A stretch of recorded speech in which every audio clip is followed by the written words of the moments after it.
সন্ধেবেলার ফোন কলে পেলাম একটা হুমকি, আর সেই হুমকি পেয়ে আমি আনন্দে আটখানা। কারণ হুমকিটা ছিল 10 মিনিটে রেডি হও, তোমাকে ঘুরতে নিয়ে যাব। তারপর আর কি, আমিও লাফাতে লাফাতে রেডি হয়ে নিলাম আর বেরিয়ে পড়লাম ঘুরতে। তবে ঘুরতে বেরিয়ে বুঝলাম যে আমাকে ঘুরতে না, কাজের জন্যই নিয়ে এসেছে। আসলে আমাদের নতুন বাড়ির জন্য কিছু জিনিস নেওয়ার ছিল, সেটাই দেখতে এসেছিলাম। আর এখানে এসে তো আমি আরো খুশি হয়ে গেলাম, কারণ এখানে এত সুন্দর সুন্দর জিনিস ছিল। যেমন এই সিঙ্ক এরিয়াটা, আমার কিন্তু এটা ভীষণ পছন্দ হয়েছিল। যখন আমাদের নতুন বাড়ির ওপরের ঘরে কাজ হবে, তখন কিন্তু এরকম একটা সুন্দর সিঙ্ক এরিয়া বানানোর ইচ্ছা আছে। আর তোমাদের কাছেও ভালো কিছু আইডিয়া থাকলে আমাকে অবশ্যই জানিও।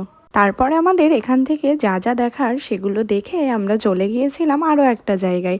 আর এখানে এসে এই ছোট ছোট মন্দিরগুলো দেখে আরও ভালো লাগছিল, মনে হচ্ছিল এখনই একটা তুলে নিয়ে বাড়ি চলে যাই। তারপর আমাদের এখান থেকে যা যা দেখার, যা যা নেওয়ার সেগুলো নিয়ে বিল করে আমরা এখান থেকে বেরিয়ে পড়ি। এখান থেকে বেরিয়ে আমরা গিয়েছিলাম আরও একটা জায়গায়। নেক্সট পার্টে আসছে আমরা এখান থেকে কি নিলাম আর এখান থেকে বেরিয়ে কোথায় গেলাম। তো আজকের মতো এটুকুই, দেখা হচ্ছে পরের পার্টে। টাটা।